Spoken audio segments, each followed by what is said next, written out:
Portugal is an exciting and vibrant country, and this small Western European nation definitely has a storied past. People have inhabited this area since the 6th century BC and maybe even more. All the history that has taken place between then and now packs quite a punch.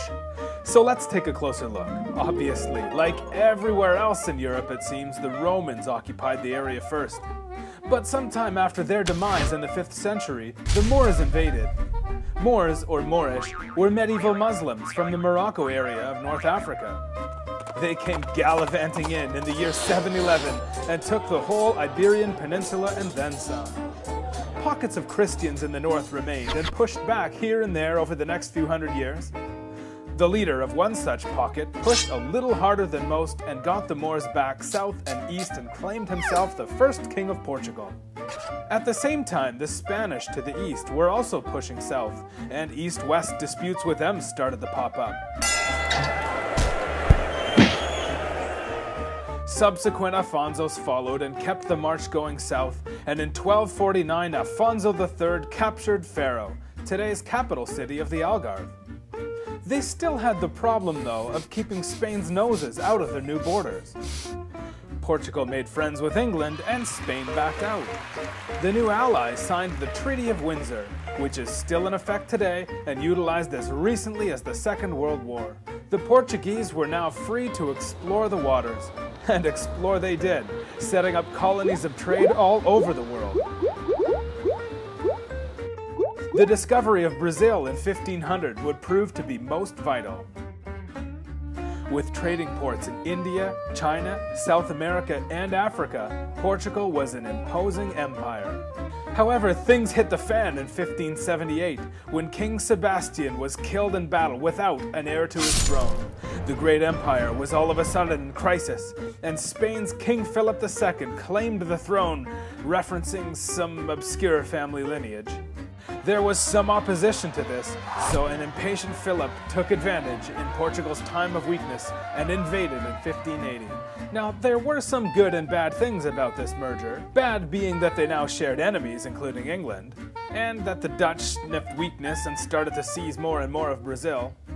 But good being that with Spain's help they managed to defeat the Dutch, and also, life wasn't so bad under the first two Spanish kings. Portugal was still under their own law, government, currency, and still retained some status. When Philip IV came along, however, things got a bit nasty. He figured he'd make Portugal a province of Spain and removed all Portuguese nobles from positions of power. In a twist of fate, Spain was pretty much broke by this time from the 30 Years' War, and sensing good timing, the nobleman nominated John, the Duke of Braganza, to lead the resistance which came to be known as the Portuguese Restoration War. The House Braganza still lay claim to the throne today, even though the monarch has been abolished for some time now. And because Spain helped them retain Brazil, Portugal was able to draw upon its wealth to help fund the war, which would last 28 years. In 1668, Spain officially recognized Portugal as independent. 20 years later, gold is discovered in Brazil, and boom, Portugal is rich beyond belief. And good thing too, as on the morning of November 1st, 1755, a devastating earthquake struck. The quake, the tsunamis, and the fires that resulted pretty much annihilated the country and everything in it. The castles, the treasures, the art, in addition to the heavy loss of life. The king at the time was Joseph I, and he had appointed this guy. We'll call him Sebastian for short, or better yet by his title, Marquis of Pombal. It was his swift reaction, his economic reform policies, and financial restructuring that allowed Portugal to rebuild quickly. His strong leadership ensured the country would not fall into ruin and hardship, and statues and other tributes to him are everywhere. His cost control measures were not favored by the upper crust, nor was he a very nice guy otherwise, so he was exiled. The years after the rebuild period also saw an invasion by Napoleon. He actually took Lisbon for a couple of years, but Portugal called on their English buddies for help. Brazil's independence followed in 1822.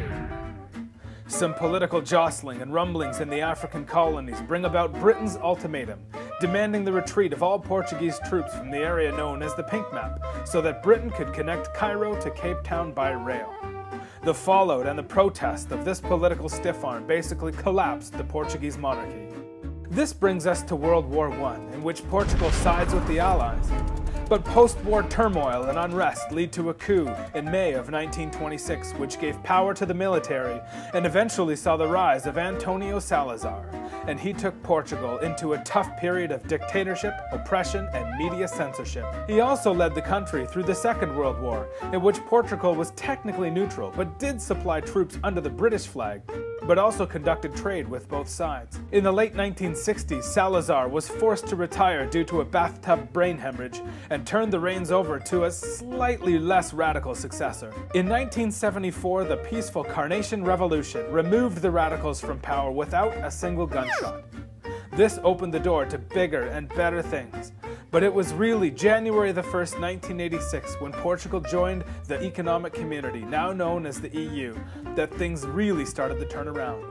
Funds were made available to build roads, schools, medical facilities, and allowed for foreign investment.